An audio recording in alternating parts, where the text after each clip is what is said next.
Welcome to Let's Get Writing. I'm Catherine Mousseau, and we are coming to you from Grand Falls, Windsor, Newfoundland, Canada. If you don't know where that is, check us out. Very interesting place.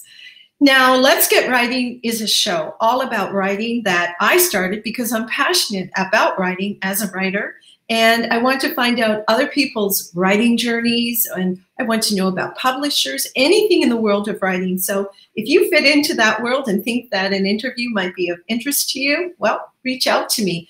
And I hope you enjoy today's guest. She's originally from Cowhead, Newfoundland. You can also look that up.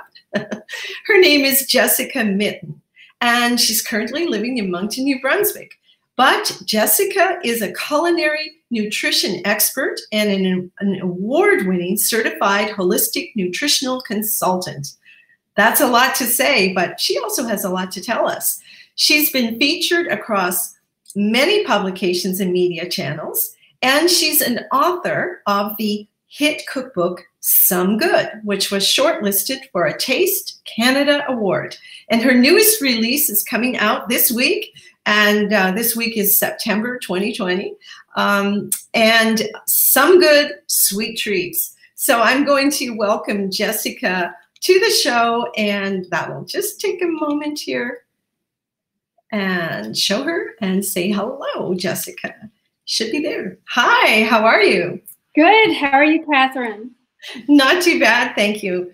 I'm so excited to have you on the show. I loved your book. I got to look at an advanced copy, and it excited me so much. But before I say too much, I love the name, because if you're from Newfoundland, we always say, boy, that's some good. Yes. And so is that how the name came about? It did a little bit. I was in Newfoundland at the time, and I was on the patio. It was a nice summer day, and I was trying to think of names for the cookbook, and I was just sitting out, and it was a lovely day, and I'm like, well, this is Some Good, and it just kind of dawned on me, this is the name for the cookbook. So yeah, everyone was really happy with the idea, so we went with that, and it's very fitting for the first cookbook and the second. So yeah, well, you can't go wrong, and we all identify with it. And from looking at the recipes, I'd have to say that it is some good, and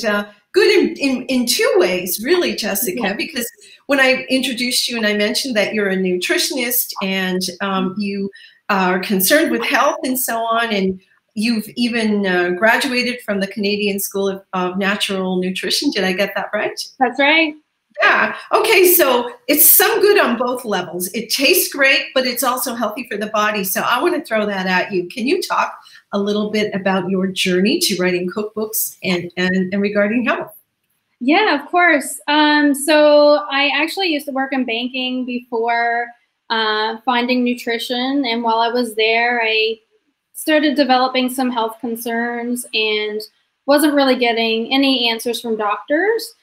So I started to look at food, and I took a workshop actually at the Canadian School of Natural Nutrition, and just fell in love with the program and took the whole thing. So it's really helped me overcome a lot of my health concerns, and just learning about how different minerals and vitamins and whole foods can help us on daily just by eating the right foods for our body. It was just so amazing to me. So I instantly fell in love, and just continued to work in this field. And when I started looking at developing recipes, that's kind of what started the cookbook process.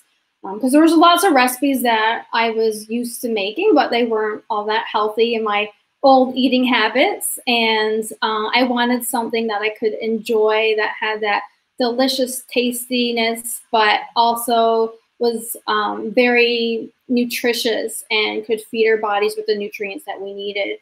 So I started developing new recipes, switching up some recipes, and I started gathering a collection of recipes, and eventually formed into the first cookbook, Some Good.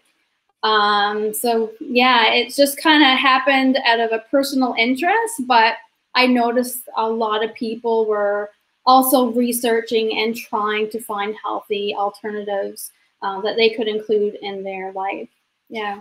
Well, you know, in looking at some of your recipes, and I think in general, people, there's a movement back to natural. I know for myself that took place, I'm going to say quite a while ago. I started moving in that direction maybe 10, 12 years ago, maybe even longer than that, I would say. And it makes a tremendous difference to how you age, how you feel, your energy levels. And I think a lot of people are out there looking for that, because at this point now, with some of the called fake food that's out there, it doesn't sustain you over a long time. And I love looking in and seeing some of your ingredients. So tell me a bit about that, because you know, there's avocados, your sweeteners in particular, because sugar to me is something that is in everything. It's laced in everything. So how do you deal with your ingredients and let people know your approach? Yeah, so both of my cookbooks and all of my cooking, and even on my website, like my blog, my recipe blog, it's all dairy and gluten-free. So two of those ingredients are very inflammatory. I've had issues with them, digestive issues, also issues with headaches and fatigue and that type of thing. So I found it very beneficial to exclude these ingredients from recipes that I developed. And so you'll notice there's no gluten or dairy. Then that leaves the question, so what am I actually cooking with? And a lot of people will get confused, because if they're not used to eating that way, it can be a little overwhelming. But there are a wide range of foods that are available, like even like flours for baking. There's a large amount of gluten-free flours available, and whole grains. So like your brown rice, there's quinoa, there's also like buckwheat flour and arrowroot starch and different things that can really make a delicious treat. And then I do use like a lot of vegetables and fruits as well in some of the sweet treat recipes. So like you said, there's avocado, there's sweet potato, there's pumpkin, there's zucchini, and then I use a lot of spices, warming spices, and antioxidant-rich foods like your berries and raw cacao, and then your warming spices like cinnamon and ginger. So you're getting a lot of whole food goodness that will provide a wide range of nutrients that your body needs, rather than looking to like the white refined products like the sugars and flours. So it's very nutrient dense rather than stripped of any nutrients that your body would need. Yeah, ingredients like blackstrap molasses, maple syrup, applesauce, you know, and those are things that actually make your food taste good. And I think that this is what we need to go for, is flavor and taste. I use copious amounts of butter when I'm eating and making food. And a lot of people, I find, if you want to look at ingredients, which quite often going through the supermarket, if you pick something up, just check out how much sugar, for example, or how many words you can't pronounce. Yeah. And oh, really? And bringing us back with a great guide to cooking these foods is wonderful. And there's so many parents now that are dealing with children who have sensitivities. So even for them to be able to give them treats is amazing. It is, yeah. There's a lot available right now. I find the gluten-free and dairy-free alternatives, there are a lot out there. But at the same time, there's a lot of junk gluten-free foods as well. And so it can be hard to like find what's clean and what's dirty. And I actually wrote a little blog post recently called the Clean versus Dirty Gluten-Free Diet. So it really breaks down like eating in a healthy way that is gluten and dairy free, or gluten free, sorry. But and also avoiding those junk labeled prepackaged foods, because even though you're gluten free, there's still going to be junk available. The same as if whatever type of diet you're looking at, there's always a junk version of it. So you still have to be mindful of getting the healthy, nutrient dense foods And that's what I've included in some good sweet treats.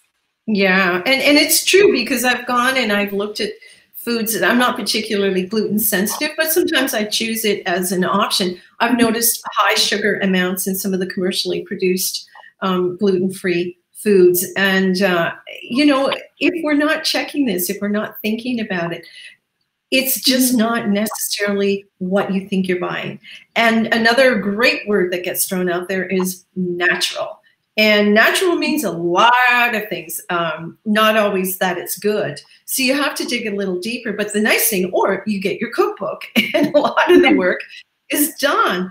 And tell me now, we are here to talk about writing and so on. What are the special challenges of taking on cookbooks? You've done 2, so you must have a pretty good idea. Yeah, there are a few. It's a very rewarding experience, so I'm very joyful, but there are definitely challenges.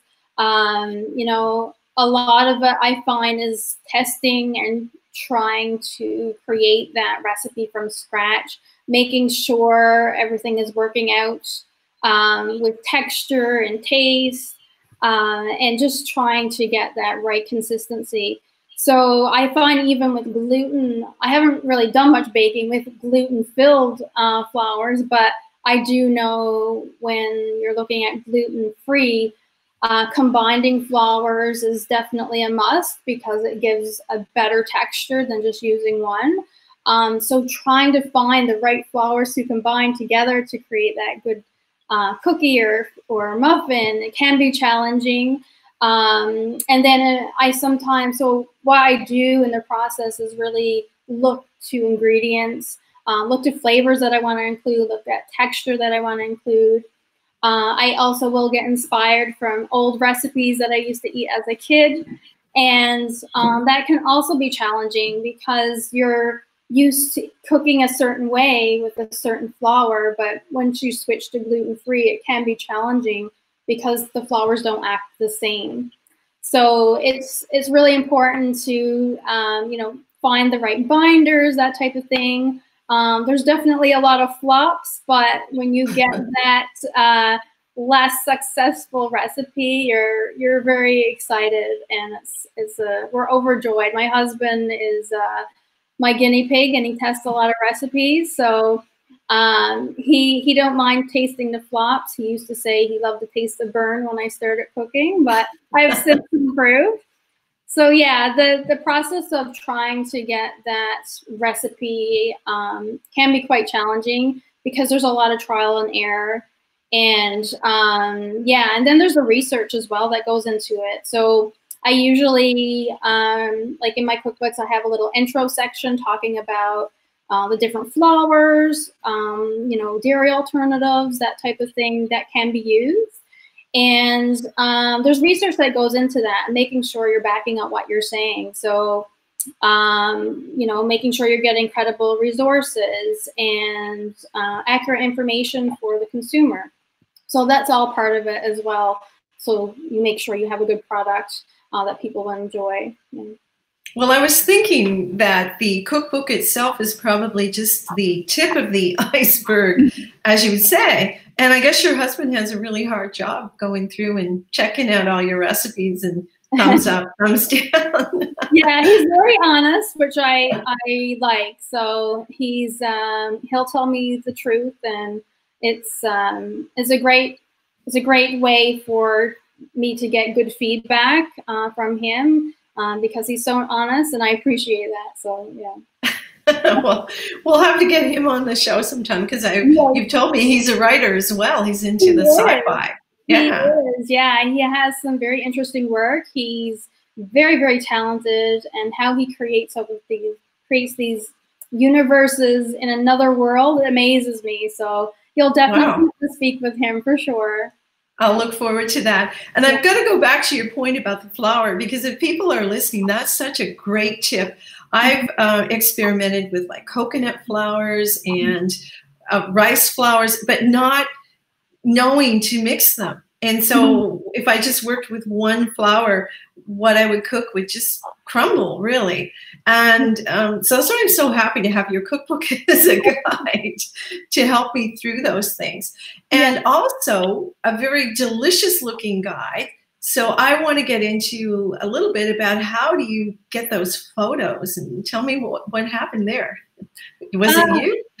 Well, in the second cookbook it was. The first cookbook, I had a friend, a very talented photographer, Becky Peckham. So she took the photos in that cookbook, and she did an amazing job, but she's not near me at the moment. So I decided to take on the task myself for some good sweet treats.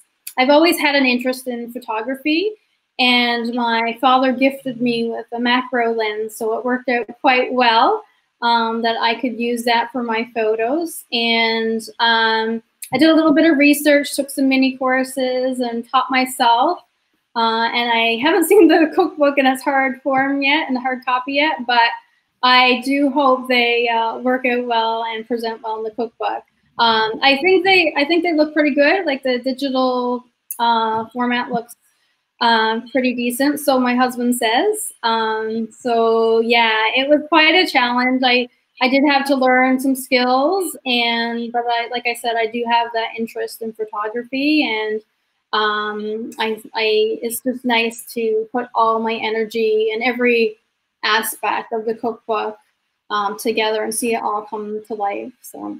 Well, you know, people make careers out of shooting food, and back in the day, that would have been maybe an extremely out there career, but now the way it's taken off with the culinary trends everywhere in restaurants and what people are doing at home, and especially with what we're going through right now, there's a lot more cooking going on at home that, you know, these kinds of things are so important. I think for many people that photograph is an inspiration to how our meal or our dessert is going to look, and it gets you excited about what you're about to do. So bravo to you for taking that on. Was lighting ever an issue? I'm just thinking. Well, I try to just use the natural light. So I'll work around the light that's in the day. So usually I'll do morning to mid-afternoon. And that light works best for the photos. I haven't invested in any lighting equipment. I just use the natural light, and it works really well for food photography. I got a few tips from Becky Peckham, who did the photos from the first cookbook. So she was very helpful in providing me with some, you know, information to get the right lighting. So that was helpful. But yeah, just natural light. I didn't use anything else, and the proper lens, and I think it worked in my favor. So good tips out there. It's really nice to delve into how you pulled this all together. So from start to finish, I can only imagine how much work it would have been, but take us a little bit on that journey from when you conceived. Let's look at Sweet Treats, since that's the new one coming out. Yeah. How long did it take you? This cookbook, it probably took me about 1.5 years total. Closer maybe to 2 years almost. So I did have a few different recipes cataloged already, so that was nice, about a handful. And I love baking. It's probably one of my favorite things to do. It's very therapeutic. I find it meditative. And so it just came naturally to make a sweet treat cookbook. But it did take time. It took, you know, about 1.5 years to 2 years from start to finish. So that's from doing the research, making sure I had accurate information, creating the recipes, writing the intro, making sure I'm sourcing ingredients properly. I have a resource section in this cookbook as well. So if there's flours or ingredients that you're not familiar with, you can look in the resource section to look at different brands that might be helpful when shopping. Yeah, so that took quite a while. The recipe development was definitely probably the most time consuming, because you're often, some of them will work first go, some of them you need like 3 or 4 or 5 tries to make it taste good and delicious. So Yeah, it's kind of a hard working project to overcome, but it's definitely worth it. I've also, there's the editing process as well. So working with my publisher, Breakwater Books, they have been a fantastic resource and support through this whole process, and great editing services. The designer has been amazing. So it's just been a great overall experience, but it does take time and patience for sure to get that completed product. And I think anyone out here who's watching it, I think, or has watched the show, realizes that there's so much behind the process of a book. We think now with self-publishing, and it can be very fast. You write a book, you put it up, but you get varying levels of quality with that. Not saying that there's not room for many paths with established publishers or self-publishing efforts, but it means literally that anyone can put out a book. If they want to make the effort, they want to follow the formula, up goes a book. But when you're working with professionals, I think it brings a certain level of confidence and skill. Certainly with a cookbook, I would say that would be very, very helpful to have someone like Breakwater behind you. Oh, definitely, yeah. My cookbooks would not have come to life, I don't think, if I didn't have their support. Just, having them as the go-to for distribution, as well, and marketing support, getting that different perspective that's not my own, because I find when you're editing, you get really close to the product, and you don't see all the mistakes or the little tweaks that need to be made when you're proofreading. So it's really helpful to have that second eye, and even the design, like, they've nailed it every time. They know exactly the look I want, and they do a wonderful job at, looking at what I would like to include, and we work together to make sure the product is going to be great for the reader. So we put our input together, and it's really comes to life when it gets published, and you can see all the efforts from the publisher, and then with the recipes created. The whole journey. And even with a cookbook, when I think of it, a digital copy is not a bad thing to have, because how convenient is it to be there with your iPad in the kitchen, just flicking through. There's no pages that can get smeared. So I kind of I kind of like the digital cookbooks. Initially, you do often like to hold the book in your hands, but if you're used to being on a screen, there's nothing wrong with the digital versions as well. They're pretty handy. Take them around with you anywhere you go. How about social media, Jessica? How do people reach you? And I know you do a bit of blogging. Yes, so I have a website with a blog. So it's jessicamitten.com. I'm also on Instagram at Jessica Mitten. You can find me on Facebook as well. It's Jessica Mitten Holistic Nutrition is the tag. So you'll find everything there. I post different blog articles. So there's everything from recipes, wellness articles. You'll find culinary adventures.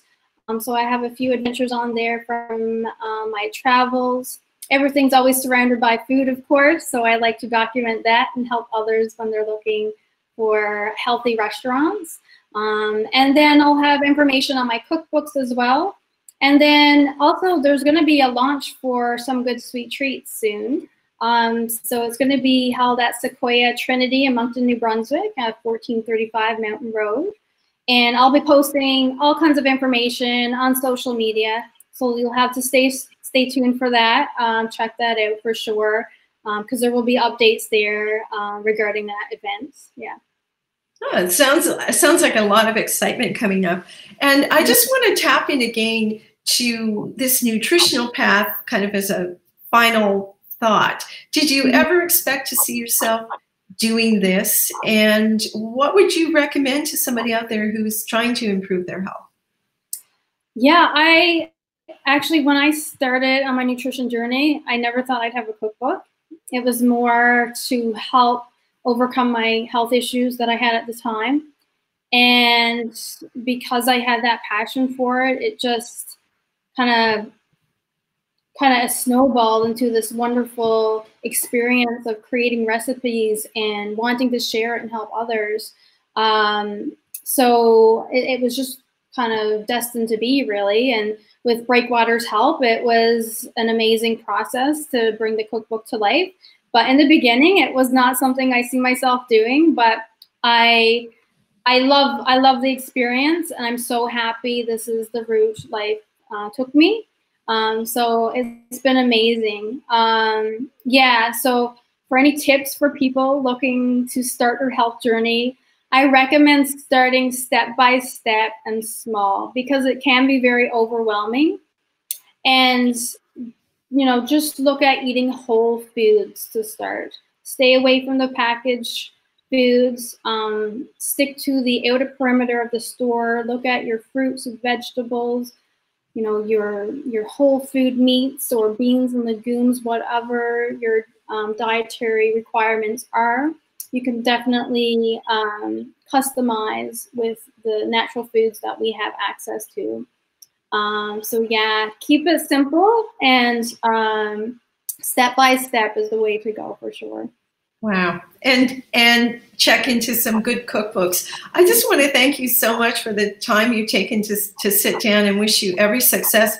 I hope there are more cookbooks, and I suspect there will be. This is just the start of a life.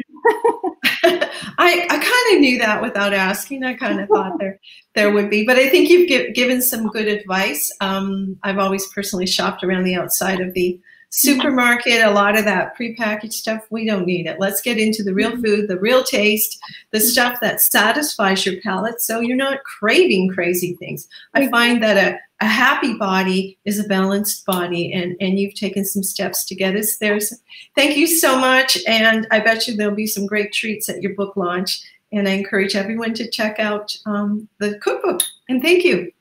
Thank you so much, Catherine. Thanks for having me on the show. A pleasure. Have a great day up there in Moncton. Bye now. You too. Bye. Bye. So thanks for joining us on Let's Get Writing, another great interview with a wonderful author. And I hope you can check out some more of our shows, which are available on my YouTube channel, Catherine Taylor TV. Have a great week and life, everyone, and keep reading. Bye now.